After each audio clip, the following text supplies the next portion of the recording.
Alhamdulillah, wassalatu wassalamu ala rasulillah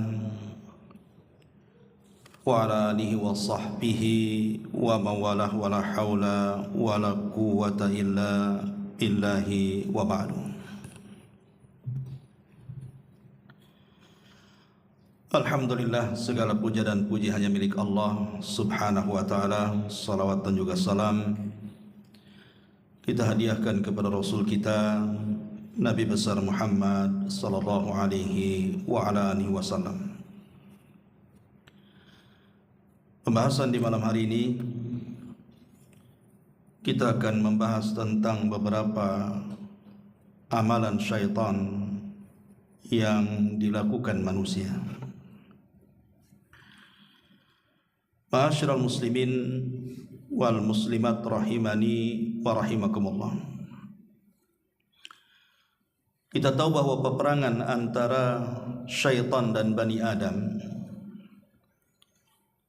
itu sudah berlaku sejak zaman Adam alaihi salatu wassalam diciptakan. Dan itu terlihat ketika Allah subhanahu wa ta'ala menceritakan tentang kisah Iblis dan Adam. Ketika Allah subhanahu wa ta'ala memerintahkan seluruh malaikat untuk sujud, maka semua malaikat sujud kecuali Iblis, enggan dan sombong dan termasuk makhluk yang kafir kepada Allah azza wa jalla. Dan itu difirmankan dalam Al-Quranul Karim, wa idh qala rabbuka lil malaikati isjudu li Adam fasajadu illa iblis aba wastakbara wa kana minal kafirin. Dan ketika kami katakan kepada para malaikat, sujudlah kalian kepada Adam, semua malaikat sujud. Tentu yang dimaksud sujud di sini adalah sujud penghormatan, bukan sujud ibadah. Karena sujud ibadah tidak boleh diberikan kecuali kepada Allah. Kecuali iblis, dia enggan sujud, maka Allah katakan aba wastakbara wa kana minal kafirin. Iblis pun enggan, kemudian sombong dan termasuk makhluk yang kufur. Lah sejak peristiwa ini, maka tertanamlah permusuhan iblis kepada Adam. Karena Allah subhanahu wa ta'ala akhirnya mengutuk iblis dan mengeluarkan dari sorga. Maka akhirnya iblis pun bersumpah di hadapan Allah, fabi izzatika la ughwiyannahum ajmain illa ibadaka minhumul mukhlasin. Demi kemuliaanmu ya Rabb, sungguh aku akan sesatkan mereka Bani Adam semuanya, kecuali hamba-hambamu yang ikhlas. Ma'asyiral muslimin yang dimuliakan Allah subhanahu wa ta'ala, disebutkan dalam surah Isra ayat 62, qala ara'aitaka hadha alladhi karramta alayya la in akhartani ila yaumil qiyamah la akhtanikanna dzurriyyatahu illa qalila. Iblis pun berkata, terangkanlah kepadaku, inikah yang lebih engkau muliakan daripada aku? Maksudnya ketika iblis tidak mau sujud kepada Adam karena dia merasa lebih mulia dibandingkan Adam. Kemudian iblis mengatakan, sekiranya engkau memberi waktu kepadaku sampai hari kiamat, pasti aku akan sesatkan seluruh keturunan Adam kecuali sebagian kecil dari mereka. Lihat bagaimana sumpah iblis di hadapan Allah subhanahu wa ta'ala akan menyesatkan Bani Adam sampai kiamat dibangkitkan. Bertolak dari sinilah, maka kita akan membahas tentang beberapa amalan-amalan syaitan yang berhasil setan masukkan ke dalam manusia, sehingga sebagian mereka ada yang menjadi pengikut syaitan. Kita akan bagi beberapa pembahasan. Pertama, kita akan membahas tentang madakhilus syaitan alal insan. Dari mana setan ini masuk kepada manusia sehingga manusia mengikuti jejak langkahnya. Kemudian yang kedua, amalan apa saja yang merupakan amalan-amalan yang dihiasi syaitan kepada manusia. Kemudian yang terakhir, kita bicara soal bagaimana caranya kita terhindar dari godaan dan waswas syaitan. Mudah-mudahan cukup waktunya karena pembahasannya panjang. Pertama, bicara tentang madakhil asyaitan. Dari mana setan ini ketika menggoda kita? Yang pertama dari hubbud dunya wa tulul amal. Setan akan menanamkan kepada kita dengan was-wasnya supaya kita cinta dunia dan mulai panjang angan-angan. Setan tahu bahwa manusia ini diberikan oleh Allah Subhanahu wa taala hawa nafsu. Hawa nafsu inilah yang mendorong manusia untuk melakukan kejahatan. Artinya bahwa tanpa digoda setan pun manusia itu bisa jahat dengan hawa nafsunya. Apalagi kemudian datang setan memberikan was-was, maka itu lebih manjur lagi. Lah salah satu was-was yang diberikan oleh setan kepada Bani Adam adalah lewat kecintaan manusia kepada dunia. Sebab kalau orang sudah cinta dunia, pasti lupa akhirat. Kalau sudah lupa akhirat, dipastikan jarang ibadah karena yang dikejar dunia. Ini yang pertama. Yang kedua, al-ghadabu, dari marah yang ditimbulkan oleh kita. Nabi SAW mengatakan, innal ghadaba minasyaitan, sesungguhnya marah atau emosi itu bagian dari syaitan. Wa inna syaitan khuliqa min nar, dan setan itu diciptakan dari api. Wa innama tudfa'un nar bil ma, makanya api bisa dipadamkan dengan air. Fa idza ghadiba ahadukum falyatawadda, maka ketika salah seorang di antara kalian sedang kondisi marah, maka berwudulah. Jadi setan akan masuk ketika manusia marah. Setan akan masuk di situ. Makanya lihat orang-orang yang marah itu, terkadang ucapan yang dikeluarkan pun tidak sadar dia. Dia akan mengeluarkan ucapan apapun yang dia ucapkan di situ. Terkadang binatang-binatang keluar, terkadang kalimat-kalimat kotor keluar, namanya orang lagi marah. Lah, yang seperti itu ditimbulkan dari setan. Makanya Rasul memberikan solusi di sini, ketika marah berwudu. Ya tentu solusi ketika marah banyak. Kata Rasul, apabila berdiri sedang marah, duduk. Kalau sedang duduk masih marah, baring. Kalau sudah baring masih marah, cari tempat lain. Kalau juga masih marah, berwudu. Kalau masih marah, solat, kan begitu. Jadi banyak solusi dari Nabi SAW. Kemudian yang ketiga, al-hiqdu wal hasad. Setan masuk dari kedengkian dan hasad. Karena hasad sendiri adalah penyakit setan. Bahkan penyakit yang pertama kali dilakukan oleh makhluk itu hasad. Pertama hasadnya iblis ketika disuruh untuk sujud kepada Adam, dia tidak mau. Itu tidak maunya iblis karena hasad. Artinya dosa yang pertama kali di langit adalah hasad. Kemudian dosa yang pertama kali di bumi juga hasad. Hasadnya Qabil kepada Habil berakhir dengan pembunuhan. Maka hasad ini bagian daripada pintu yang digunakan setan untuk masuk menyesatkan Bani Adam. Dan hasad ini sangat bahaya karena bisa menggugurkan banyak kebaikan. Kata Rasul, iyyakum wal hasad fa innal hasada ya'kulul hasanat kama ta'kulun narul hatab. Hati-hati kalian jangan hasad, karena hasad itu bisa memakan semua kebaikan seperti seperti api melahap kayu bakar, kata Nabi. Kemudian yang keempat, al-kibr, masuk dari pintu kesombongan. Karena sombong itu adalah juga sifat setan. Dia sombong di hadapan Allah Subhanahu wa taala, ketika Allah merintahkan sujud dia tak mau. Itulah bentuk sombongnya. Maka dia berusaha untuk menanamkan sifat sombong kepada manusia. Dari pintu sombong inilah iblis masuk, setan masuk, sehingga membuat fitnah di tengah-tengah manusia. Lah tentu bentuk sombong ini kan macam-macam. Ada bentuk sombong ini meremehkan dan merendahkan orang lain. Ada juga bentuk sombong ini ditinjau dari cara berjalan, membusungkan dada seolah-olah dia lebih mulia dibandingkan yang lainnya.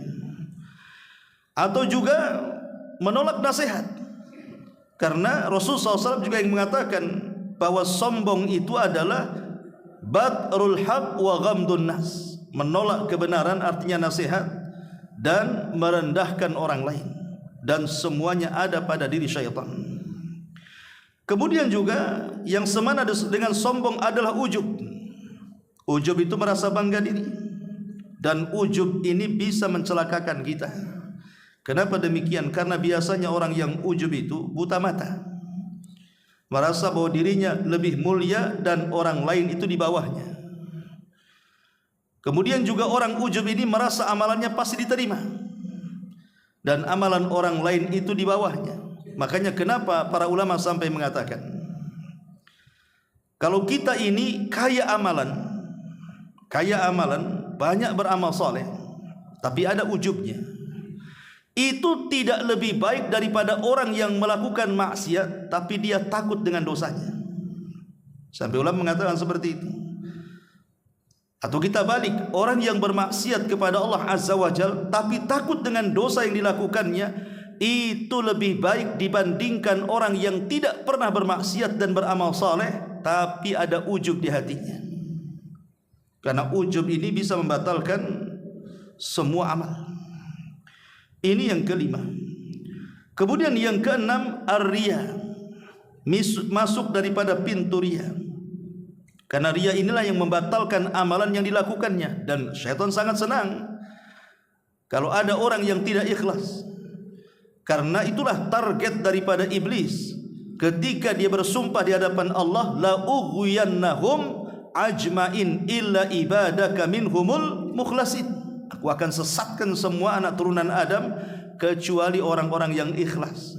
Dan orang riya itu tidak ikhlas. Makanya kemudian setan masuk dari jalur riya ini. Kemudian juga setan masuk dari jalur al-bukhlu wasyuhu. Al-bukhlu wasyuhu, kebakhilan dan kekikiran. Makanya ada Al-Quran dalam surah Al-Baqarah itu 268. Bagaimana setan itu akan mendekati orang yang punya niat untuk bersedekah. Kemudian setan akan membisikkan di telinganya. Apa bisikannya? Asyaitanu ya'idukumul faqra wa ya'murukum bil fahsya. Setan akan menjanjikan kefakiran dan akan memerintahkan keburukan. Jadi setan akan berikan was-was kepada orang yang bersedekah, jangan kau sedekah nanti fakir, jangan kamu sedekah nanti miskin, tidak usahlah kamu ini pergi umroh ke sana kemari, kebutuhanmu masih banyak, jangan bantulah sana sini, hajat pula masih banyak. Jadi setan akan berikan was-was seperti itu sehingga jadilah dia orang bakhil. Kemudian yang nomor 7, an-nadhratu fil haram, memandang kepada yang diharamkan Allah Azza wa Jalla, seperti memandang aurat yang bukan dari lawan jenis kita dan dia bukan mahram kita.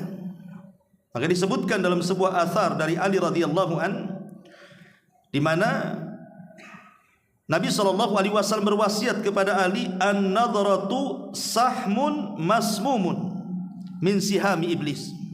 Ingat bahwa pandangan yang ditujukan kepada haram adalah racun dari panah-panah beracun iblis. Man tarakaha makhafatallah badalahu Allahu imanan yajidu halawatahu fi qalbihi. Barang siapa yang berusaha meninggalkan perkara itu, maka Allah akan ganti dengan keimanan dan dia akan merasakan manisnya iman. Jadi orang yang senantiasa menjaga matanya, tidak memandang yang diharamkan Allah Azza wa Jalla, Allah ganti dengan keimanan. Kemudian yang nomor 8, ihtiqarudz dzunub. Setan akan masuk bagaimana caranya orang ini memudah-mudahkan atau meremeh-remehkan sebuah dosa. Karena setan itu suka dengan dosa. Jadi kalau ada orang yang meremeh-remehkan dengan dosa, ini kan dosa kecil saja. Saya kan zina baru berapa kali saja. Ini kan saya masih ibadah kok, masih ini, masih itu, tapi juga melakukan dosa. Maka ini termasuk madakhilus syaitan. Makanya Rasul mengatakan iyyakum wa muhaqqaratidz dzunub, hati-hati jangan meremehkan sebuah dosa. Fa innahunna yajtami'na 'alal mar'i hatta yuhlikahu. Karena kalau dosa itu diremehkan kemudian dia kumpul-kumpulkan dosanya, kata Nabi bisa saja menghancurkan kehidupannya. Kemudian yang nomor 9, al-qunut min rahmatillah. Setan akan datang kepada kita supaya dibuatnya kita putus asa dari rahmat Allah. Karena ada orang yang merasa putus asa dari rahmat Allah Azza wa Jalla. Mungkin dosanya sudah kebanyakan, dosanya sudah banyak, sudah besar, sehingga dia berpikir kalau saya bertobat, mana mungkin Allah akan menerima dosa saya. Akhirnya kemudian setan datang di situ. Jadilah dia orang yang paling putus asa dari rahmat Allah Azza wa Jalla. Ingat, putus asa dari rahmat Allah dosanya lebih besar dibandingkan dosa yang dilakukannya. Kenapa? Karena putus asa itulah yang menghalangi dia bertobat kepada Allah Azza wa Jalla. Kemudian yang nomor 10, asyab'u, masuk dalam badan manusia yang suka makan sampai kekenyangan. Setan berikan waswas supaya makan sekenyang-kenyangnya kalau bisa. Karena biasanya orang yang sudah makan kenyang, biasanya dia akan malas. Kalau sudah malas, maka dimalaskan yang lainnya, termasuk juga ibadah kepada Allah Azza wa Jalla, dan diberikan kantuk kemudian tidur.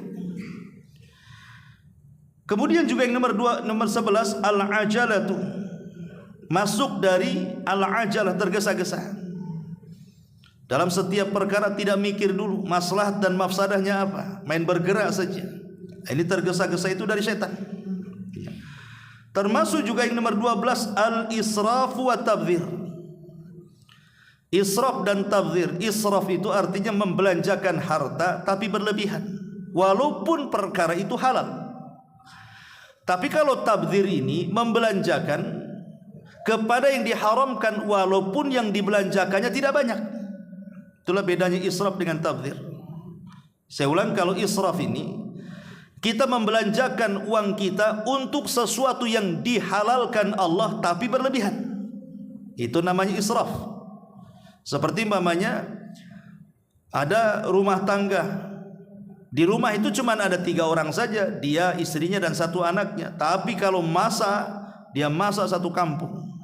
Akhirnya apa yang terjadi? Tidak habis makanan itu, kemudian dibuang di tong sampah. Itu namanya israf, ya. Karena uang-uang dia, beras-beras dia, lau-lau dia, yang masak juga dia, tidak ada perkara haram di sini. Tapi karena berlebihan akhirnya dibuang, itulah israfnya di situ. Adapun tabdzir ini yang kita kenal mubadzir itu diambil dari tabdzir. Kita sering mengatakan ini mubadzir. Apa sih mubadzir itu? Mubadzir itu membelanjakan harta untuk yang diharamkan Allah, walaupun hanya 1000 perak. Tapi kalau dibelanjakan untuk yang diharamkan Allah Azza wa Jalla, itu namanya tabdzir. Apalagi banyak. Seperti orang yang membeli narkoba, minuman keras, berzina, judi dan begitu seterusnya, itu masuk dalam kategori tabdzir. Dua-duanya, baik israf ataupun tabdzir, adalah jalan masuk setan di situ untuk menggoda Bani Adam. Kemudian yang nomor 13, su'udzan, berburuk sangka kepada manusia. Berburuk sangka kepada manusia. Kita tidak boleh berburuk sangka kepada manusia, tetapi harus kita memberikan uzur. Seandainya kita punya tetangga, dia seorang wanita yang suka membuka aurat. Habis isya dia keluar pakai motor, nanti subuh dia pulang. Kemudian kita katakan jangan-jangan dia pezina. Tidak boleh kita katakan seperti itu, karena kita tidak menyaksikan di lokasi. Dan buat apa juga kita ikuti dia, itu namanya tajasus. Tapi kita berbaik sangka saja. Mungkin dia punya pekerjaan yang kita tidak tahu. Tapi kalau memponis itu dasar pezina itu, Tengok tampilannya aja kayak pezina, kayak pelacur dan begitu seterusnya. Sampai seperti ini saja tidak boleh dalam Islam itu. Karena menuduh wanita yang belum terbukti dia melakukan zina, kita katakan pelacur, maka Islam menghukum kita yang menuduhnya dengan 80 kali cambukan. Harusnya kita doakan, bukan kita tuduh. Kemudian juga yang nomor 14, maka syaitan akan masuk dari umumul jawari, dari keumuman anggota badan kita.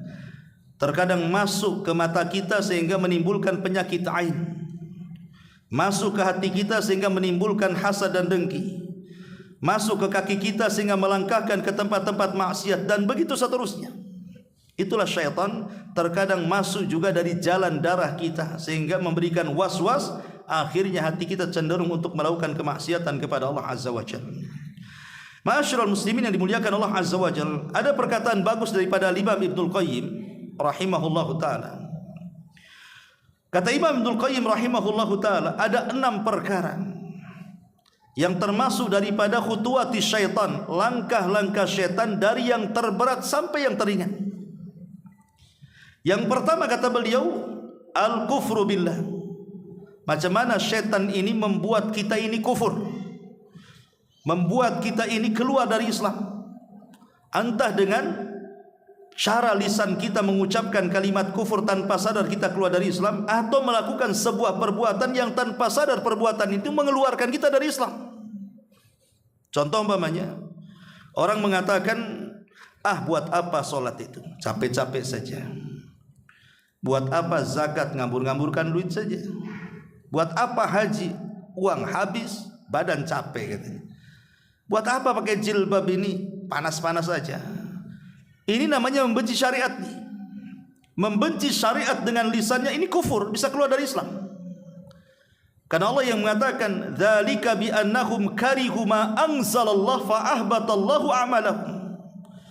Itulah karena mereka membenci apa yang Allah turunkan, maka Allah gugurkan semua amalannya. Hati-hati lisan ini. Atau tanpa sadar mengucapkan kalimat menghalalkan yang diharamkan, atau sebaliknya. Seperti orang yang ditawarkan minuman khamar umpamanya, minuman keras, minumlah. Kemudian kita katakan, saya tak minum, tapi kalau kau mau minum ya silahkan. Kalimat kalau kau mau minum silahkan, ini kalimat kufur.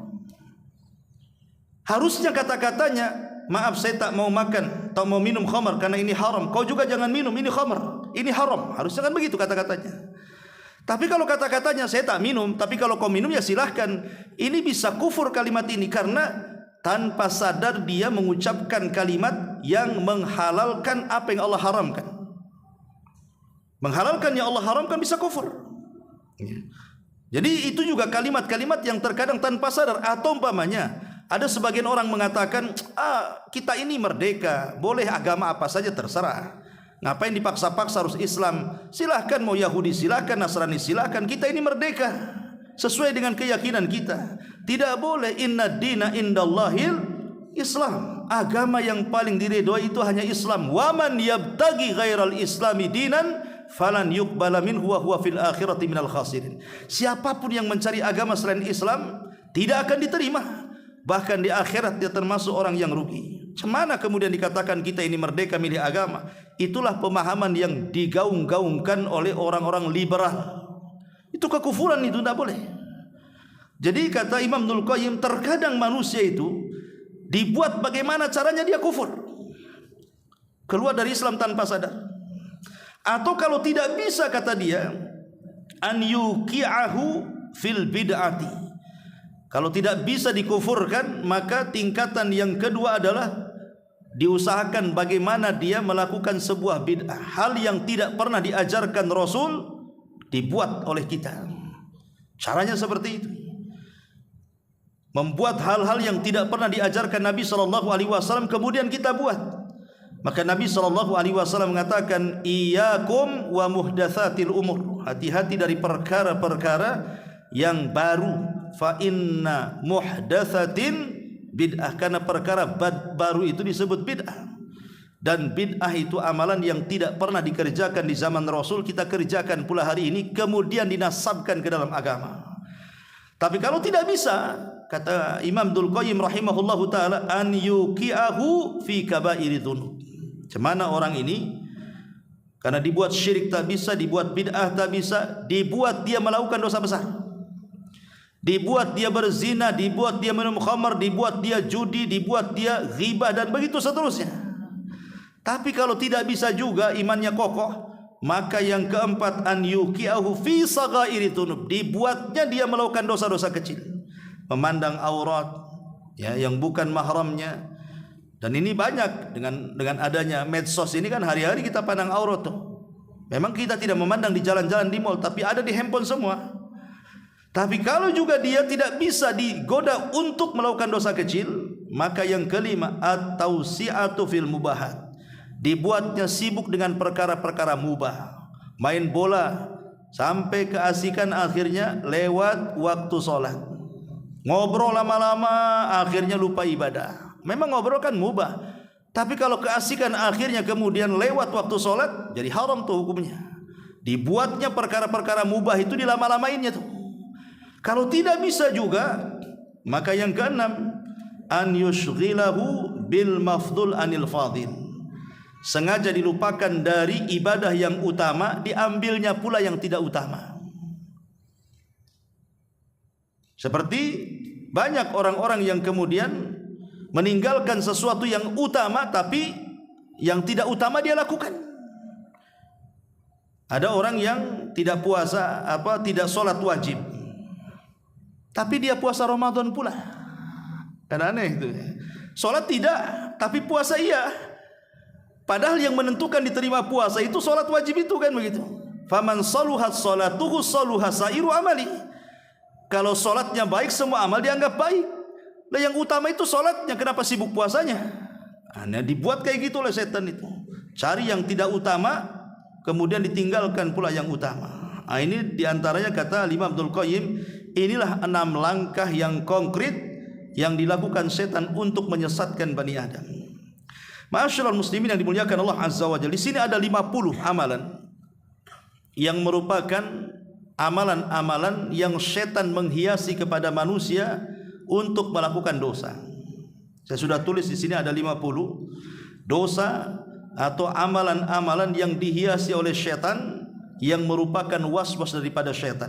Secara singkat, yang pertama, al-kufru wasyirku billah, kekufuran dan kesyirikan kepada Allah Azza wa Jalla. Kufur dan syirik ini amal setan yang dihiasi. Makanya ketika contoh saja orang datang ke dukun. Dukun ini difirmankan dalam Al-Quran, kemana setan itu turun, kata Allah, tanazzalu ala kulli afakin athim. Setan itu turun kepada setiap orang yang melakukan kedustaan dan melakukan dosa. Sebagian ahli tafsir mengatakan, ketika setan turun kepada ala kulli afak, artinya afak di sini adalah para dukun, paranormal, bomo-bomo dan yang semacamnya. Lah setan itu menghiasi mereka. Terkadang menghabarkan satu berita kebenaran, tapi dicampur adukan 99 kedustaan. Makanya kalau ada dukun meramal kok benar, itu namanya kebetulan. Karena 99 ramalan yang lainnya tidak terbukti. Cuman kadang-kadang yang diviralkan, yang terbuktinya, yang 99% yang tidak terbukti itu tak diviralkan pula sama dia. Akhirnya manusia percaya kan begitu. Nah, ini yang harus dipahami, bahwa ini contoh kekufuran dan kesyirikan kan. Orang datang ke dukun, orang datang ke paranormal, kadang-kadang percaya kepada klinik, tangkal, jimat dan yang semacamnya. Semua adalah amalan yang dihiasi setan. Yang kedua, ar-riddatu anil iman wal intikas anil hidayah. Murtad dari keimanan dan berbalik dari hidayah. Ada orang-orang itu subhanallah, Allah subhanahu wa ta'ala pada awalnya memberikan hidayah kepada dia, salatnya rajin, Islamnya kuat gitu. Tapi dengan berjalannya waktu, lama-lama kemudian mulai meninggalkan salat, lama-lama tidak pernah hadir di majelis taklim. Belakangan terakhir murtad pula dia. Ada orang yang seperti itu ya. Karena bagaimanapun Ada satu kisah dalam Al-Quran itu, namanya kisah Bal'am ibn Ba'urah.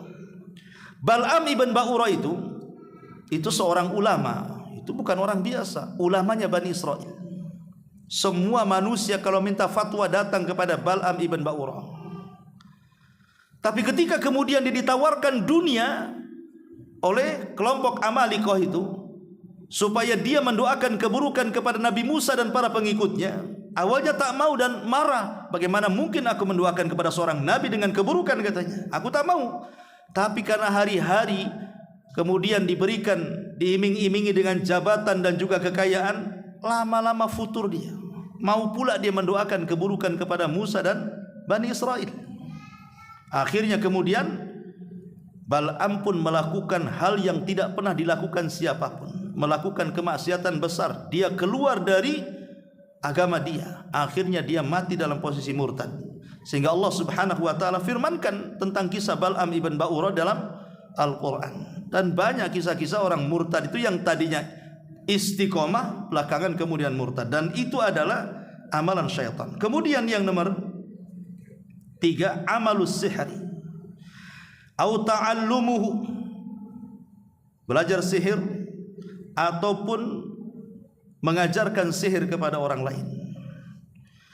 Dan itu difirmankan dalam Al-Quran, wattaba'u ma tatlu syayatin ala mulki Sulaiman wa ma kafara Sulaimanu walakinna syayatina kafaru yu'allimuna an-nasa sihra. Dan mereka mengikuti apa yang dibacakan setan pada zaman kerajaan Sulaiman. Sulaiman tidak kafir, setan-setan itulah yang kafir. Mereka lah yang mengajarkan sihir. Karena begini, ikhwatu fiddin, selepas Nabi Sulaiman meninggal dunia, maka kemudian setan ini datang kepada manusia untuk menggali situs yang berada di bawah singgasana kursi Sulaiman. Di situ ada kotak. Rupanya setelah digali, rupanya ada kotak isinya semua buku-buku sihir. Lah padahal buku-buku sihir ini dikumpulkan oleh Sulaiman pada zaman ketika dia berkuasa. Karena kan di zaman Sulaiman berkuasa itu banyak tukang sihir di mana-mana. Jadi Sulaiman hendak memberantas mereka. Akhirnya kemudian mengutus pasukannya untuk merampas seluruh buku-buku tukang sihir, kemudian diletakkan di bawah singgasananya. Kemudian mengancam kepada jin dan juga manusia, siapa yang mengambil buku-buku ini di bawah singgasanaku, kalau dia manusia kubunuh, kalau dia dari kalangan jin maka kukatakan pasti terbakar. Jadi di zaman Nabi Sulaiman tidak berani itu tukang-tukang sihir itu, karena Sulaiman sudah mengancam. Tapi semenjak Sulaiman meninggal dunia, rupanya dibongkar di bawah singgasananya banyak tuh buku-buku sihir. Orang-orang Yahudi mulai mereka memfitnah bahwa Sulaiman itu mampu menundukkan semuanya karena punya sihir yang sumbernya dari buku-buku itu. Maka Allah bantah di sini. Sulaiman itu tidak kafir, bukan tukang sihir. Yang kafir itu setan. Mereka lah yang mengajarkan sihir. Makanya orang-orang Yahudi sejak zaman dulu sampai hari ini menganggap Sulaiman itu tukang sihir. Tapi Islam mengatakan tidak, dia seorang nabi dan dia penegak tauhid. Ma'asyiral muslimin yang dimuliakan Allah Azza wa Jalla, maka amalan yang ketiga adalah amalus sihir. Kemudian yang keempat, taqdimul aqli wal hawa war ra'i ala syar'illahi wa ahkami. Mendahulukan akal, hawa nafsu, pendapat dibandingkan syariat Allah Subhanahu wa taala. Kan ada orang yang berpikir kalau ada Quran dan sunnah bertentangan dengan akal, akal pula didahulukan, Quran sunnah pula dibuang. Itu akidah Mu'tazilah. Jadi kalau orang mengagung-agungkan akal dibandingkan wahyu, maka itu ketahuilah termasuk amalan syaitan. Karena syaitan itu ketika disuruh sujud kepada Adam, otaknya bermain, saya lebih baik daripada Adam. Berarti dia mendahulukan akalnya dibandingkan perintah Allah yang menyuruh dia untuk sujud. Dia tak mau sujud. Kenapa? Karena mendahulukan akal dia. Perasaan iblis, enak saja saya suruh sujud, saya kan lebih baik daripada Adam. Saya diciptakan dari api dan api lebih dekat dari cahaya, artinya saya dekat dengan malaikat. Adam dari mana? Tanah dekat dengan cahaya, katanya. Makanya kemudian dia tak mau sujud. Berarti dari sini, dari akal bulusnya iblis ini, dia mendahulukan akal dia dibandingkan perintah sujud dari Allah kepada ada. Maka siapapun yang mendahulukan akal dibandingkan syariat, maka dia terhiasi dengan perbuatan iblis. Kemudian yang nomor 5, asyukuk fil mu'taqadati wal ibadat. Dibuat ragu-ragu dalam keyakinan dan juga dalam ibadah. Makanya ada hadis yang mengatakan, ya'ti syaitan ahadukum fayaqul man khalaqa kadza wa kadza hatta yaqula lahu man khalaqa rabbak. Fa idza balagha dzalik falyasta'id billahi minasyaitonir rajim. Terkadang ada orang yang kemudian diberikan was-was dalam otak dia. Dia merenung, siapa yang menciptakan langit? Allah. Siapa yang menciptakan bumi? Allah. Siapa yang menciptakan pohon? Allah. Siapa yang menciptakan ini? Allah. Siapa yang menciptakan itu? Allah. Akhirnya kemudian sampai terpikir, lalu siapa yang menciptakan Allah?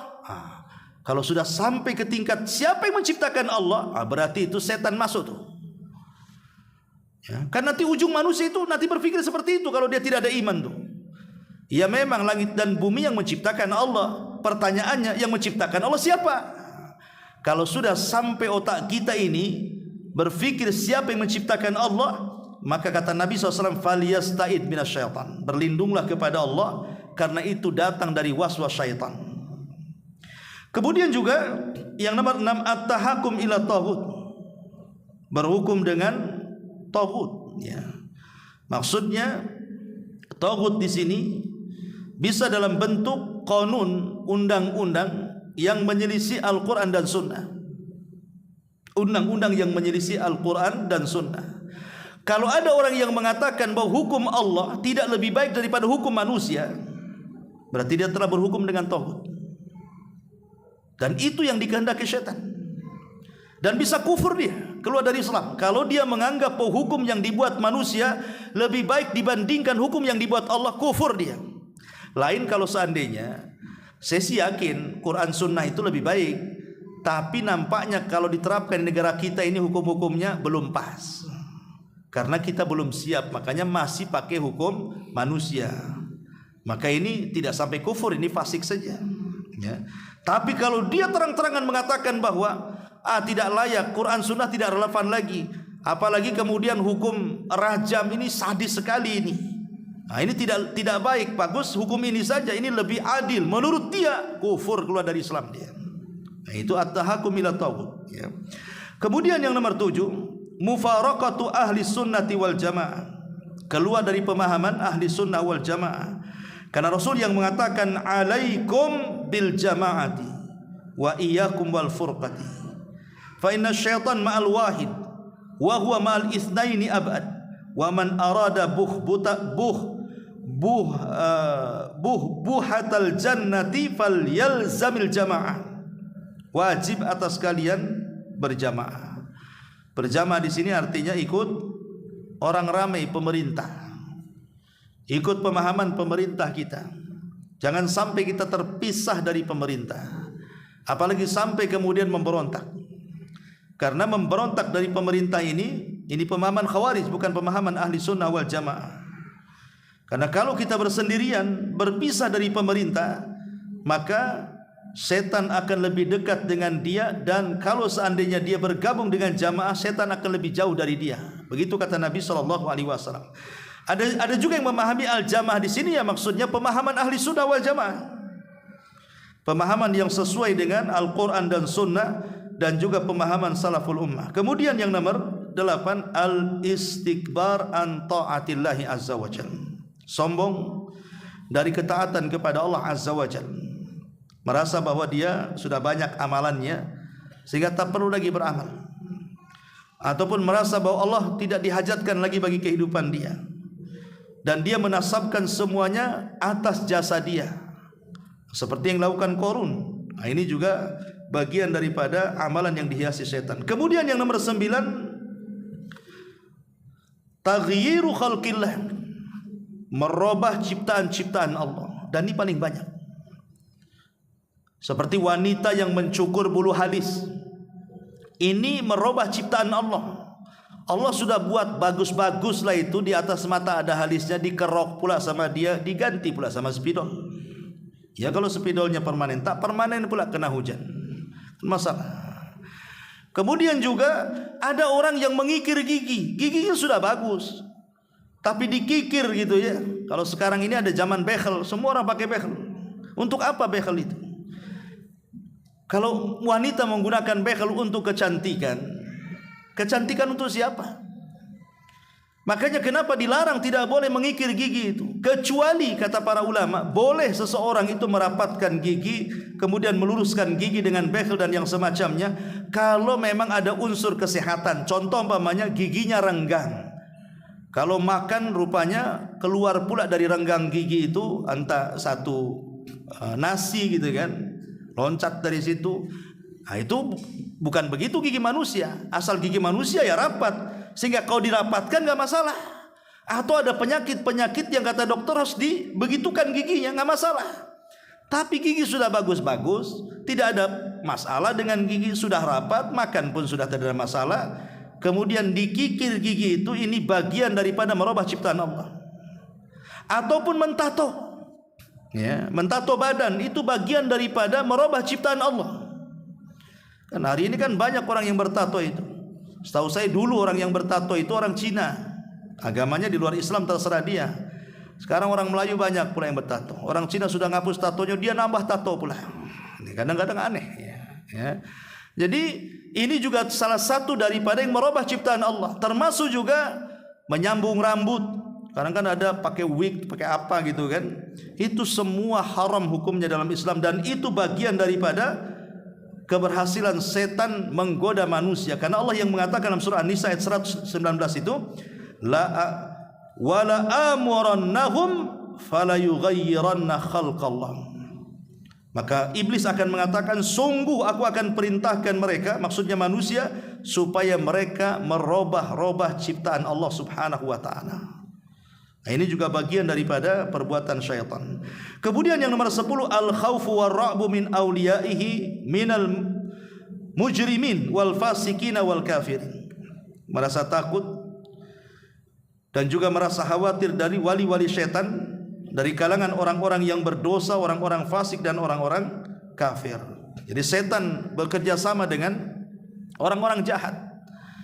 Seperti orang-orang yang datang ke dukun kemudian ngancam kita, kusir kamu, besok tengok saja sebelum 3 hari mati kamu. Akhirnya kita merasa ketakutan. Ya, ketika merasa ketakutan, akhirnya dia cari penangkal. Kau punya dukun, aku cari dukun lagi lah. Ayo kita perang dukun. Jadi akhirnya kan menakut-nakuti, atau lewat setan kita ditakut-takuti. Seperti umpamanya orang yang kita lihat kalau kurang iman, kurang ibadah itu kan ada orang-orang itu penakut. Kalau orang sudah penakut, biasanya sesuatu apapun yang dilihat dia pasti dikait-kaitkan dengan setan. Namanya di rumah lampu mati, tiba-tiba ada suara seng. Padahal seng ini kena angin sebenarnya, tapi udah takut kita ini. Ada setan di seng katanya. Padahal seng itu, ataupun mungkin gorden yang goyang-goyang kena angin kan itu. Kemudian langsung ketakutan, kok gorden nih goyang-goyang, ada apa ini? Nah. Ataupun mungkin ada suara angin yang sangat kencang, atau mungkin ada bayangan atau apa. Setan ini akan berusaha menakut-nakuti kita, ikhwan. Sebenarnya takut kepada setan bukan syirik, tapi masalahnya setelah itu kalau dia melakukan hal-hal yang diharamkan, itulah yang kemudian setan berhasil menakut-nakuti kita. Makanya kata Nabi SAW, idza nazala manzilan falyakul a'udzu bikalimatillahi tammati min syarri ma khalaq. Kalau kita ini singgah di sebuah tempat dan di situ menakutkan, bacalah kata Rasul, a'udzu bikalimatillahi tammati min syarri ma khalaq. Aku berlindung kepada Allah dengan kalimat-kalimatmu yang sempurna, maksudnya Al-Quran, dari keburukan ciptaanmu yang kau ciptakan. Kalau kita membaca zikir seperti ini, apa kata Rasul? Lam yadurrahu hatta yartahil min manzilihi dzalika. Maka tidak akan madaratkan apapun yang dibuat waswas setan kepada kita. Ataupun kalau terlalu panjang lah, a'udzu bikalimatillahi tammati min syarri ma khalaq, saya enggak hafal Ustaz, lupa kadang-kadang. Maka cukup yang paling pendek mengucapkan basmalah. Kata Rasul, kalau engkau lewati sebuah tempat menakutkan, jangan pedulikan satu, yang kedua bacalah basmalah. Jadi dua di situ. Jangan pedulikan, yang kedua baca basmalah. Jadi kalau kita ini jalan di kegelapan gitu kan, entah naik motor, entah jalan kaki, entah lewat kuburan, entah lewat yang menyeramkan, kata Rasul jangan pedulikan, baca basmalah. Ya. Kemudian juga yang nomor 11, al-halifu billahi kadiban, bersumpah kepada Allah dengan cara dusta. Karena yang pertama kali bersumpah atas nama Allah untuk kedustaan itu iblis. Iblis mengatakan kepada Adam kan, wa qasamahuma inni lakuma laminan nasihin. Hai Adam, demi Allah aku datang ini sebagai penasehat. Kenapa Allah larang kau dekat-dekat pohon itu? Illa antakuna malakaini au takuna minal khalidin. Karena Allah tidak hendak engkau jadi malaikat atau engkau termasuk orang yang kekal di sorga. Oh gitu kata Adam. Percaya dia dengan sumpahnya iblis. Kenapa? Karena tidak mungkin iblis bersumpah di sorga di alam para malaikat untuk sebuah kedustaan, karena belum ada sebelumnya. Makanya iblis, Adam percaya saja, kecuali kalau sebelumnya Adam pernah dikibuli gitu ya. Ada orang bersumpah kepada Allah untuk sebuah kedustaan, boleh jadi mungkin Adam tidak percaya dengan iblis. Tapi itu kan makhluk pertama yang bersumpah atas nama Allah untuk sebuah kedustaan tuh. Bahwa dia bersumpah atas nama Allah bahwa kenapa Allah itu melarang kau dekat-dekat pohon itu, karena takut Allah kau jadi malaikat atau engkau termasuk orang yang kekal di sorga. Kata Adam, enak juga ya. Kalau saya tak makan nanti saya tak kekal pula di sini. Makanya dia makan tuh, termakan oleh sumpahnya iblis. Maka siapapun yang bersumpah atas nama Allah untuk sebuah kedustaan, berarti itulah sumpahnya iblis. Dan ini banyak di pasar-pasar itu. Orang yang sumpah-sumpah, wow demi Allah ini bagus, ini padahal tak bagus, ya kan? Oh demi Allah dari sana nggak dapat, padahal dapat. Oh demi Allah ini barang branded, padahal barang palsu, dan begitu seterusnya. Kemudian yang nomor 12, izharul batil fi suratil hasan, menampakkan sebuah kebatilan tapi dikemas dalam sebuah kebaikan. Dalam surah An-Naml Allah mengatakan dalam 24-nya, wa zayyana lahumus syaitanu a'malahum, maka setan akan menghiasi amalan-amalan mereka. Seperti apa? Seperti orang yang beribadah dibuatnya riya. Awalnya sih setan itu kan tidak melulu memerintahkan kita untuk berbuat maksiat, untuk memberikan was-was, zina sana, khamar sana, judi sana, gibah sana, dusta sana. Tidak melulu untuk memerintahkan sebuah keburukan setan. Terkadang setan itu menggoda dari kita itu, disuruhnya kita ibadah. Banyak-banyak kau sedekah situ sama setan tuh. Banyak-banyak kau sholat di situ. Tapi di balik itu setan memasukkan riya supaya kau nanti, apa kata orang kalau kau tak sedekah? Coba kau sedekah banyak, kata setan itu. Nanti orang-orang memuji kamu. Kamu ini seorang ahli sedekah. Yang satunya kau ini seorang ahli qari. Yang satunya mengatakan kau seorang mujahid. Setan akan membuat was-was seperti itu. Ya, ma'asyiral muslimin, ataupun perkara-perkara yang tidak pernah diperintahkan oleh Nabi, kemudian kita lakukan, kemudian kita katakan ini sunnah Nabi, tidak ada sunnahnya. Ini tauhid padahal syirik. Ya. Nah, ini juga termasuk juga amalan-amalan yang dihiasi setan. Kemudian yang nomor 13, al-jidalu bil batil wa bi ghairi hujjatin wa awil barahin. Berjidal, berdebat tapi tidak ada dalil, hanya debat kusir saja. Dia tidak punya dalil mempertahankan pembenaran dia, bukan kebenaran. Nah, ini juga bagian daripada setan menghiasi kehidupan dia. Karena Allah mengatakan dalam surah Al-An'am ayat 121, wa inna syayatin la yuhuna ila awliyaihim liyujadilukum. Sungguhnya syaitan akan mewahyukan kepada para walinya supaya mereka berdebat dengan kalian. Jadi debat yang tidak ada hujahnya, tidak ada dalilnya, menangeyelnya saja, maka itu bagian daripada syaitan menghiasi amal kita. Kemudian yang nomor 14, al-qawlu 'ala Allah bi ghairi ilmin. Mengucapkan sesuatu, dinasabkan atas nama Allah tapi tanpa ilmu. Seperti orang yang berdakwah, mengajak manusia tanpa ilmu. Akhirnya yang diajak dia sesat, menyesatkan manusia. Karena seperti itu, seperti contohlah yang sekarang lagi viral gitu ya, yang sudah saya bahas tentang siapa itu, Mama Gufron gitu ya, yang makoli nggak jelas tuh. Dinasabkan ini sabda Nabi katanya. Nabi bersabda, inna makoli rahmati, dan begitu seterusnya. Itu lafadznya begitu, bukan bahasa Arab, bahasa makoli kan. Coba antum cek tuh, hadis yang dibaca Mama Gufron itu dalam kitab-kitab induk. Kan ada Sahih Bukhari, Sahih Muslim, Abu Dawud, Tirmidzi, Ibnu Majah, Tabrani, macam-macam kan itu. Coba ada nggak lafad minama koli dalam kitab-kitab induk tuh? Nggak ada. Satu kitab pun tak ada. Hatta hadis maudhu pun tak ada. Tapi dia karang sendiri. Kemudian disampaikan kepada umat. Ini ini bagian daripada amal-amal syaitan, kawan. Ya, tidak benar. Alhamdulillah sekarang MUI bersuara. Kalau kemarin-kemarin MUI diam saja, sekarang sudah bersuara ini, ya kan? Bahkan sudah ada pemanggilan lagi. Alhamdulillah. Memang enggak usah dibiarkan kayak gini nih. Negara kita ini aneh. Setiap ajaran sesat ada aja pengikutnya. Yang ngaku nabi cuma ada pengikutnya. Kemudian yang nomor 15, an-naumu an salatil fajri hina yusbihul insan. Tidur sehingga tidak melaksanakan salat fajar sampai pagi.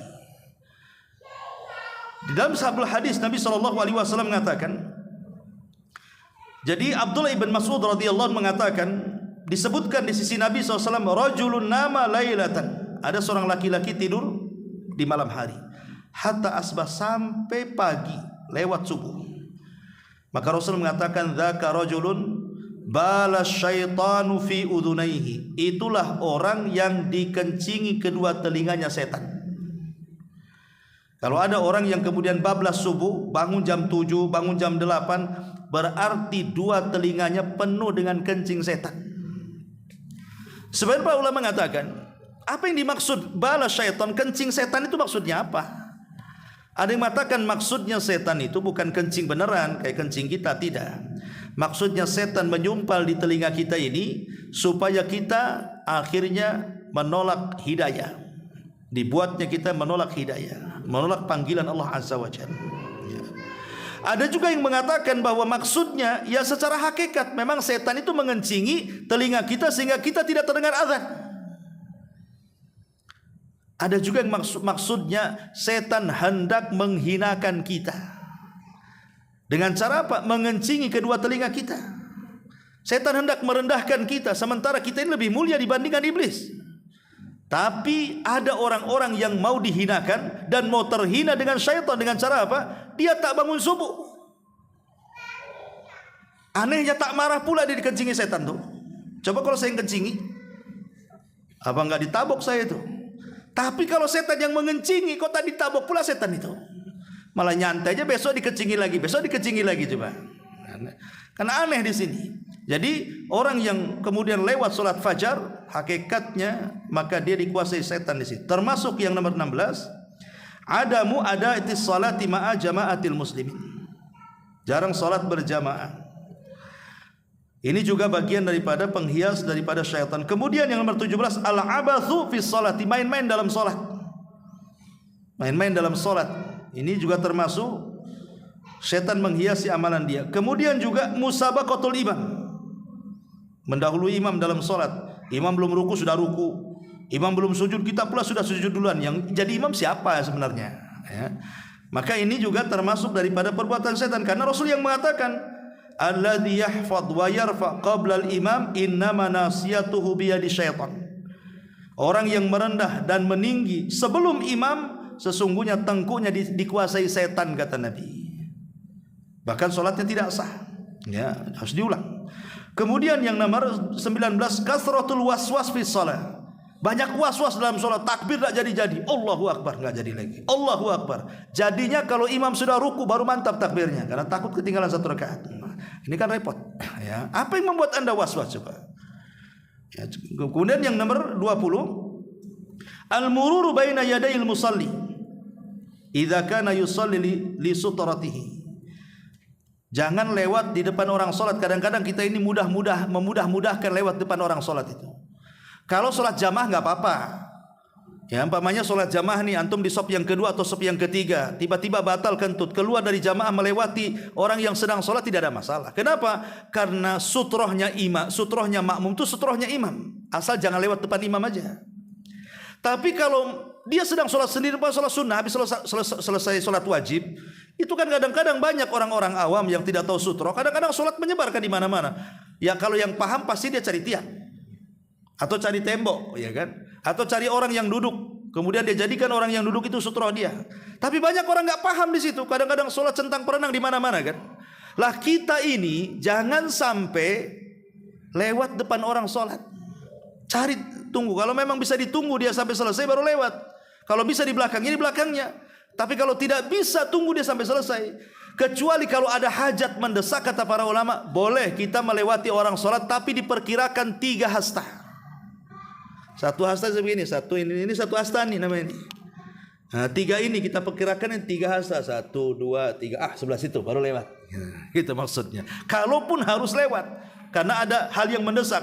Tapi kalau masih ada jalan lain, cari jalan lain. Jangan melewati orang sholat. Karena Nabi SAW mengatakan dalam sebuah hadis, kalau ada orang yang sholat, cegahlah dia. Kalau dia tidak mau juga dicegat, maka perangi dia. Fa innahu syaitan, karena dia adalah setan, kata Nabi. Ya, maka ini pentingnya sutra dalam sholat. Kemudian juga yang nomor 21, wujudu farajin baina as-sufufis shalah. Ada tempat-tempat renggang dalam sholat itu. Harusnya ketika kita ini sholat, imam kan sudah, sebenarnya setiap imam pasti akan mengingatkan kita kan, sawu sufufakum, kata imam, luruskan saf-saf kalian, rapatkan. Hampir saya dengar semua imam ngomong begitu itu. Makmumnya tak mau dengar, padahal imam sudah ngomong begitu. Luruskan saf kalian, rapatkan saf kalian. Setelah bersaf centang perenang itu, kadang-kadang ada terlalu jauh untuk 1 orang padahal bisa tuh. Ya. Jadi harusnya dirapatkan saf ini. Karena kalau sampai tidak rapat, maka setan akan menerobos dari situ sehingga mengganggu imam, kata Nabi SAW. Kemudian juga yang nomor 22 masih dalam solat adalah al-iltifatu fi shalah. Suka nengok-nengok dalam solat, ini termasuk amal setan. Kata Nabi SAW, huwa ikhtilasun yakhtalisuhu syaitan min salatil abdi. Orang yang suka tolah-toleh nengok-nengok dalam solat itu, dia sedang dicuri kehusuannya oleh setan. Ulama mengatakan, kalau kita sedang berdiri, ada 2 pendapat. Pertama, arahkan wajah kita ke tempat sujud. Arahkan wajah kita ke tempat sujud. Ini pendapat Imam Syafi'i, Imam Ahmad dan Imam Malik. Tengok ke tempat sujud.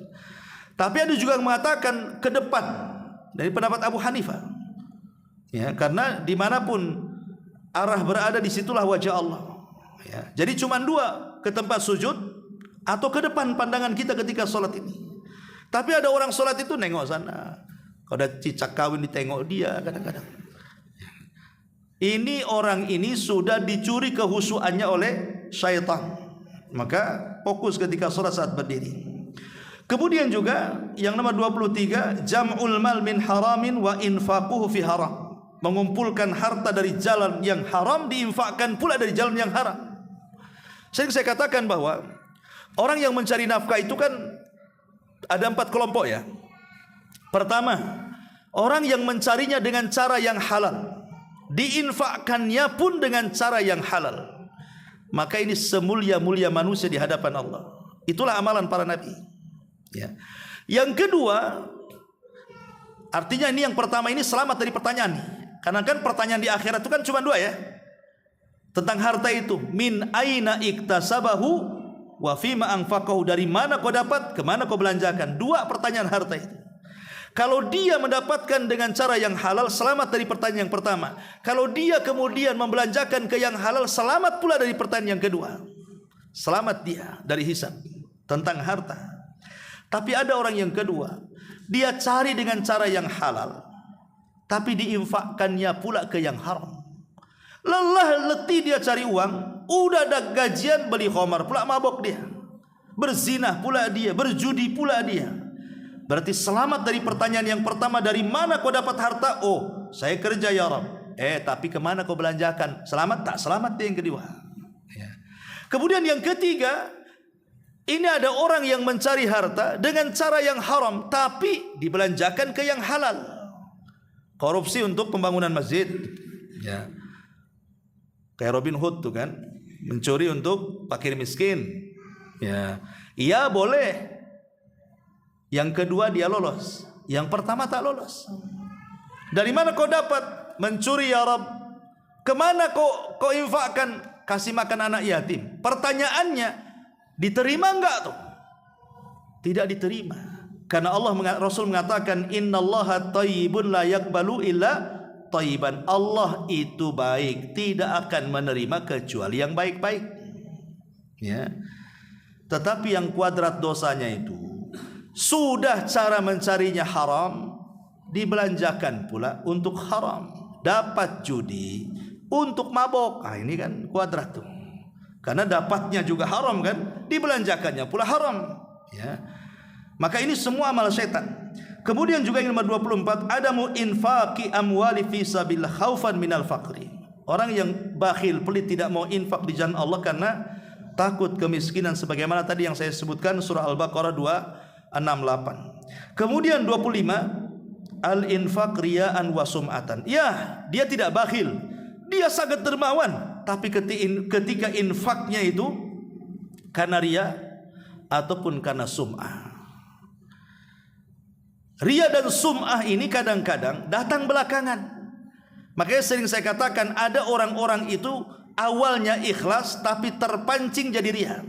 Awalnya ikhlas jadi terpancing jadi sum'ah. Makanya menjaga keikhlasan itu bukan hanya ketika bersedekahnya, tapi seterusnya. Contoh umpamanya ini, dia sudah sedekah nih ke muhajirin 20 tahun yang silam, dia sudah sedekah ke muhajirin di sini. Artinya kan dia ikhlas, diterima. Dia setelah 20 tahun nggak pernah kedatang ke sini, dia sholat di sini. Ngomong sama kawannya, dulu loh saya juga ikut infak loh di sini. Padahal 20 tahun yang silam loh. Ngapain pula disebut-sebut? Coba kalau tidak disebutkan sudah diterima. Ya. Atau yang sering contohkan umpamanya, saya infak nih ke pengurus ini. Ini saya infak untuk pembangunan masjid. Baik Pak. Siapa namanya? Oh, enggak usah. Tulis saja Abdullah katanya di situ. Oh ya baik, Abdullah. Besoknya infak lagi, tulis lagi Abdullah. Adalah 10 Abdullah. Kemudian ada tetangganya mengatakan, "Pak, Bapak ini kaya. Itu masjid tak jadi-jadi. Tolonglah bantu." Kau tak tahu tuh Abdullah itu siapa tuh? Ini yang bahaya nih. Ini kalau sudah kayak gini ini riya kepancing namanya. Atau sum'ah juga bisa. Kita ini sudah ikhlas sebenarnya, tidak mau orang tahu, tidak mau orang dibicarakan. Tapi gara-gara ada kawan diinfak di tempat yang sama, rupanya kemudian takmir masjid ngomong, "Bapak kenal si Anu?" "Kenal, itu tetangga saya," katanya. "Iya, dia suka infak kemari, Masya Allah, dia kalau infak itu tidak mau disebut namanya." Akhirnya tetangganya ngomong, "Saya dengar kok suka infak ke muhajirin ini." Siapa bilang? Itu pengurus yang ngomong. Masa sih? Iya. Yang benar iya. Waktu ngomong Pak Imam hadir nggak di situ? Ada. Pak Ustadz ada juga di situ. Dikejar sama dia. Ya, itu namanya sum'ah karena lezat ketika dia mendengar. Ya. Harusnya kan kalau dia itu nggak benar itu, nggak udah selesai sampai di sini pergi kan? Bukan dikejar pertanyaannya. Itu waktu pengurus ngomong itu dia ngomong apa? Itu kan dikejar namanya. Kalau dia pujian kan sedap. Itulah namanya sum'ah namanya. Lah ini hal-hal yang seperti ini adalah perbuatan syaitan. Kemudian yang nomor 26. Tabdzirul amwal wal israf fil infaq. Ini tadi sudah saya jelaskan tentang israf dan tabdzir. Kalau israf membelanjakan sesuatu dari perkara halal tapi berlebihan. Ada juga yang mengatakan begini, israf ini masuk juga tentang tabdzir ini masuk juga kepada adamu siyanatil mal. Ulama memasukkan bagian daripada tabdzir itu tidak bisa menjaga barang. Umpamanya kita ini punya handphone. Sebenarnya kalau kita jaga handphone itu setahun 2 tahun tidak akan rusak, ya.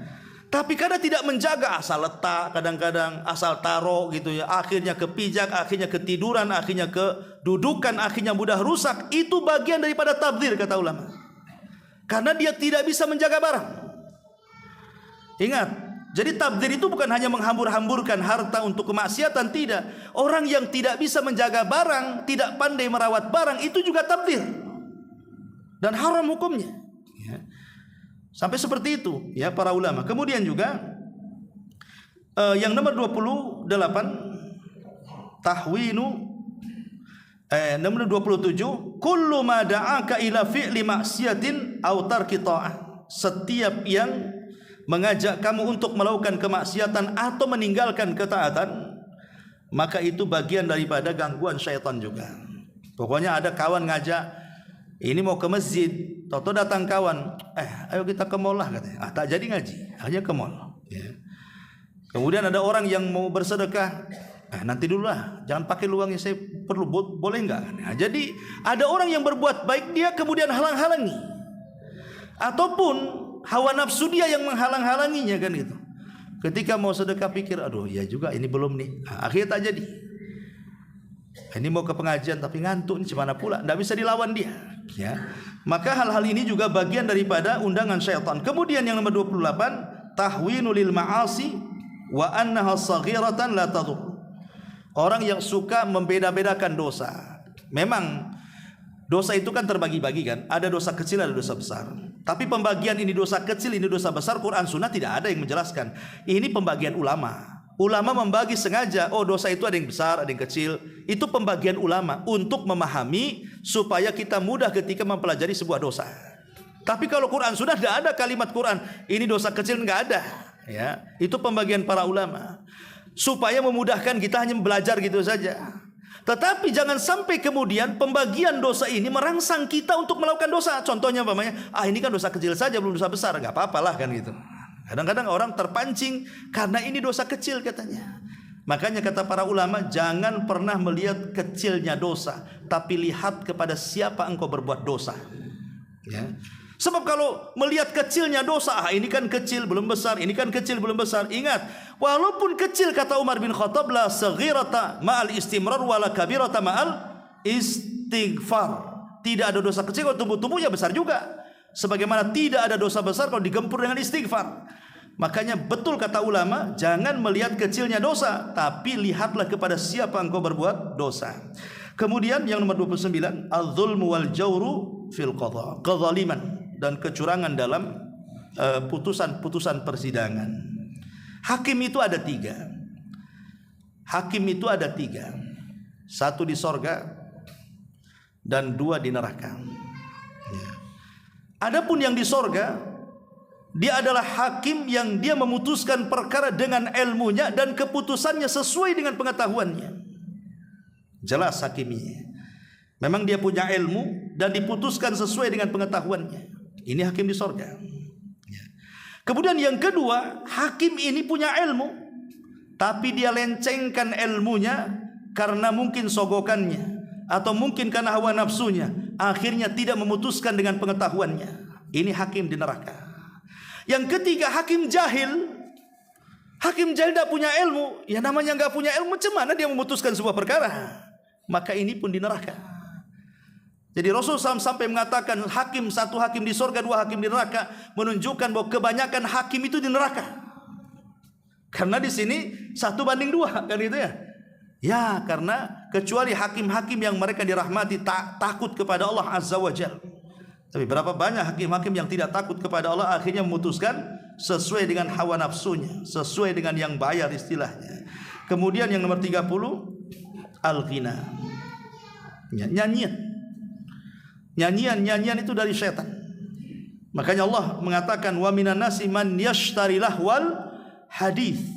Ada sebagian manusia itu akan memperjualbelikan kata-kata yang tidak ada faedahnya. Coba bayangkan kalau zaman dulu nyanyian itu kan ada di piring-piring itu. Zaman dulu itu kan ada di CD-CD kan, berupa piring-piringan itu. Itu diperjualbelikan. Sampai ada yang koleksi itu numpuk tuh, semua artis ada tuh. Entah berapa duit dia keluarkan kan. Hanya untuk mendengar kalam yang enggak ada faedahnya, yang kalau kita dengar pun ada pahalanya di situ. Lain kalau kita dengar Quran walaupun kita tidak baca masih dapat pahala. Atau dengar orang yang berdakwah dalam piringan itu, walaupun kita ini tidak bisa berdakwah, dapatlah kita ilmu dia. Lah kalau nyanyian di situ ngapain? Oh ya Ustaz, ini saya bisa, bahkan ada orang yang bernyanyi kita bisa meneteskan air mata. Rupanya apa? Lagunya sama dengan kehidupan saya Ustaz. Ada orang bisa kayak gitu coba. Ketika dengar Quran tak ada satu tetes air mata dia keluar. Kan aneh gitu ya. Nah, ini juga itu sebenarnya gangguan dari setan. Dan ingat, Quran dengan lagu, dengan nyanyian itu tidak akan ketemu. Wallahi tidak akan ketemu. Yang namanya Quran dengan musik itu tidak akan ketemu. Orang kalau suka Quran dibencikan musik. Orang kalau suka musik pasti benci Quran. Yakin itu. Ya. Ma'asyiral muslimin yang dimuliakan Allah Azza wa Jalla. Ini yang nomor 31, al-khuruj minal baiti li ma'siyatillah. Keluar dari rumah dalam rangka bermaksiat kepada Allah. Saya teringat dengan kata-kata Buya Hamka bagus sekali. Jadi dia safar ke luar negeri. Negeri itu sebenarnya dikenal dengan tempat maksiat kepada Allah Azza wa Jalla. Tetapi kata Buya Hamka, selama aku berada di hotel situ, kata dia, dan aku jalan-jalan, nggak pernah aku dapati hal-hal yang sangat buruk, yang terbayang bahwa itu adalah negeri maksiat, pasti banyak pelacuran, pasti banyak ini. Nggak ada, kata dia. Nggak saya dapati. Kenapa rahasianya, kata Buya Hamka itu? Karena niat saya ke situ lillah. Tapi coba kalau niat saya ke situ untuk bermaksiat, pasti dapat. Orang kalau safar tujuannya maksiat pasti dapat. Kan dicari-cari itu, akan diantarkan sama setan sini. Saya kasih tahu kamu, itu tempat maksiat. Tapi kalau niat safarnya karena Allah, walaupun di situ mungkin ada dekat mungkin tempat lokalisasi, tempat judi, tempat apa, pasti Allah akan tutup soalnya nggak tahu di mana tempatnya. Makanya niat karena Allah ketika safar itu penting, supaya tidak ditunjukkan keburukan. Tapi kalau niatnya memang ada terbentik sedikit untuk maksiat, Allah tunjukkan tempat maksiat itu. Makanya ini juga bagian daripada gangguan setan. Kemudian juga yang nomor 32, at-tafarruq bil qulubi wal abdan. Orang berpecah belah. Ya, baik badannya tidak mau ketemu, hatinya apalagi saling menjauh. Maka perpecahan ini banyak terjadi antar pengurus masjid, antar pengurus yayasan, antar organisasi, macam-macam kan itu. Kadang-kadang nggak jelas masalahnya apa. Kadang-kadang orang menghajar itu kan ada waktunya, boleh 3 hari, lebih 3 hari tak boleh. Boleh kita ini tidak sapaan, boleh, cuma 3 hari. Lebih 3 hari kalau tidak sapaan, tidak memulai dengan salam, bisa berdosa kita. Seperti mamanya kita bermasalah dengan istri kita, boleh, tidak ada masalah, tidak cakap, tidak ngomong dengan istri kita, tapi jangan lebih dari 3 hari. Kalau lebih dari 3 hari antum sengaja tidak bicara, berdosa. Ya, karena kalau dalam rumah tangga itu kan ada step-stepnya. Nasihat dulu, kalau tak bisa ya tadi pisah ranjang, tak mau ngomong. Kalau tidak bisa ya dipukul, pukul pun harus jelas maslahatnya. Kalau dengan memukul berubah, pukul. Kalau dengan dipukul tak berubah, ngapain dipukul? Gak ada gunanya pukulan itu, nyakiti dia saja. Ada arte kan itu, nggak boleh. Nah, ini juga bagian daripada syaitan. Kemudian yang nomor 33, at-ta'zim lil makhluk. Lebih memuliakan makhluk dibandingkan Allah. Dan ini banyak, termasuk kita lah kadang-kadang. Kalau seandainya antum nih, ajudannya wali kota, Pak Wali ngomong, saya dari Jakarta datang ke Batam jam 3 malam, tolong jemput saya. Kira-kira dijemput nggak tuh? Dijemputlah, mobilnya pasti dibersihkan, diwangi-wangikan, dia pun tak tidur juga tuh, takut kebablasan kan itu ya. Itu perhatian kepada Pak Wali Kota. Tapi di waktu yang sama jam 3 Allah itu turun. Yanzilu Rabbuna ila sama'id dunya fi kulli thuluthil lailil akhir. Allah itu turun ke langit dunia pada sepertiga malam akhir, dan itu setiap malam. Allah mengundang kita supaya bangun, berdoa Allah akan kabulkan, minta ampun Allah akan ampuni, mintalah sesuatu Allah kasih pemberian kita. Setiap malam kita disuruh bangun di sepertiga malam. Ya ndak bangun juga. Kalau jemput Pak Menteri ya pasti bangun saya. Lah mana lebih utama, Pak Menteri ataukah Allah? Ya Allah itu pencipta Pak Menteri. Nah kadang-kadang seperti itu. Kita ini mungkin dalam Quran itu namanya mutaffifin namanya. Wailun lil mutaffifin, celaka orang yang suka mengurang-urang takaran dan timbangan. Sebagian para ulama mutaffif itu tidak hanya melulu dalam jual beli saja, tapi mutaffif juga masuk dalam ibadah. Contoh umpamanya, kalau untuk diri sendiri dan keluarga, antum bisa masuk restoran mana saja. Makan ini, makan itu lezat. Berapa? 2 juta antum bayar. Nggak kepikiran sampai rumah. Giliran ada pengemis, memang betul-betul pengemis orang susah. Ya, nggak pernah kita belikan seperti kita membelikan keluarga kita. Ya palingnya nih kasih, belilah nasi bungkus di Padang sana. Kadang-kadang seperti itu kan. Lah ini kan lillah, sedekah ini bukan untuk orang yatim, untuk Allah. Atas tangan kita. Nah ini kadang-kadang kan kita tidak bisa membedakan tuh. Nah ini terjadi sama saya, sama Anda, sama siapapun. Kadang-kadang dalam hal-hal seperti ini kadang-kadang mendahulukan makhluk dibandingkan Allah Subhanahu wa taala. Contoh dalam berpakaian saja. Kadang-kadang kita sholat ini asal-asalan pakaian kan. Tapi ketika menghadap orang penting kadang-kadang pakaian harus rapi itu. Kenapa tidak waktu sholat rapihnya? Yang jelas-jelas Allah lebih utama, harus dihormati dibandingkan makhluk-makhluknya. Lah ini karena setan yang menghiasi. Lah kemudian juga yang nomor 34, at-tanajil itsnain duna tsalits. Kalau kita sedang bertiga, yang sedang bertiga, satu orang Sunda, dua orang Padang. Yang dua orang Padang ini ngobrol bahasa Padang, yang orang Sunda diam saja nggak paham. Itu tak boleh. Ya, takut nanti disangka dia sedang menggibah kawannya. Kau ngomong apa kamu? Aku nggak paham tuh. Makanya Rasul mengatakan, jangan kalau kita sedang bertiga, yang dua-dua jangan ngobrol pakai bahasa planet yang tidak dipahami orang lain. Kecuali kalau minta izin, maaf ya, saya ada perlu sama dia. Kalau dia izinkan nggak apa-apa, kalau nggak diizinkan jangan. Kenapa alasannya? Fa innahu yuhzinu, kata Rasul. Karena itu bisa menjadikan dia sedih. Dan itu dari syaitan. Kemudian yang nomor 35, safarul insan wahdah fit tariq la yujad fihi ghairah. Safar sendirian. Maka setan juga kadang-kadang suka menggoda orang yang safar sendiri. Makanya disunahkan berdua atau bertiga. Kemudian juga al-khalwatu, berkhalwat dengan wanita. Maka yang ketiganya setan. Kemudian juga al-la'ibu bil hammam. Seorang lama-lama di kamar mandi, main-main di kamar mandi, berendam lama-lama di kamar mandi. Kamar mandi itu tempat setan. Makanya kita masuk saja disuruh untuk a'udzubillahi minal khubthi wal khaba'is. Tapi memang setan cerdas. Sekarang kalau orang bangun rumah mewah, itu kamar mandi interiornya lebih indah dibandingkan kamar dia sendiri tuh. Jadi kalau masuk kamar mandi rasanya keluar lagi tuh kan.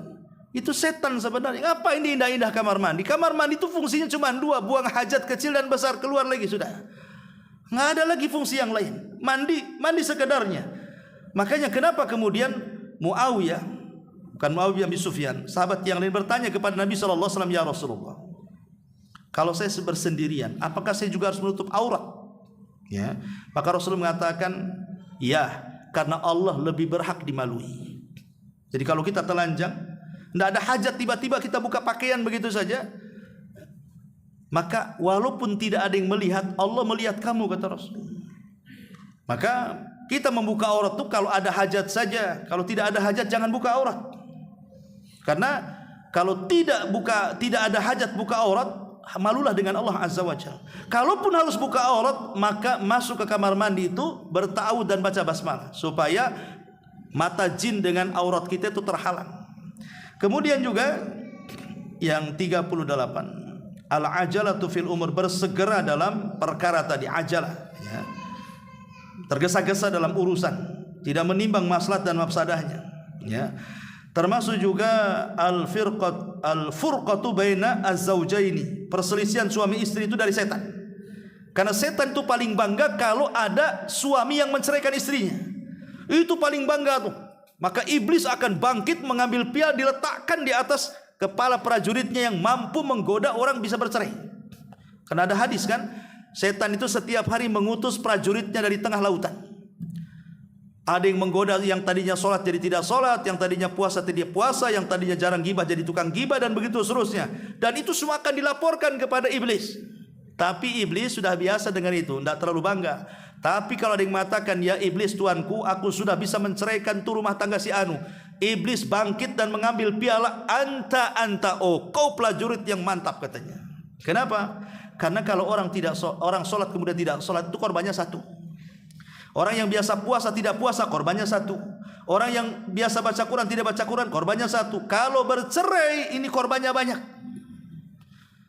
Istrinya korban, suaminya korban, anak-anaknya korban, keluarga suami korban, keluarga istri korban. Nanti korbannya kemana-mana.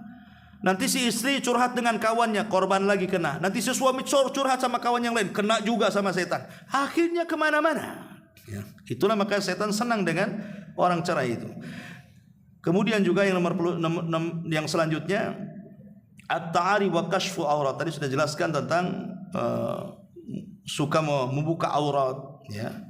Itu bagian daripada setan. Kemudian keluarnya wanita dari rumah dengan tabarruj, berdandan ala jahiliyah. Keluarnya wanita dari rumah tanpa mahram ketika safar yang memang masafah safar, jarak safar gitu ya. Termasuk juga duduk di antara bayangan matahari.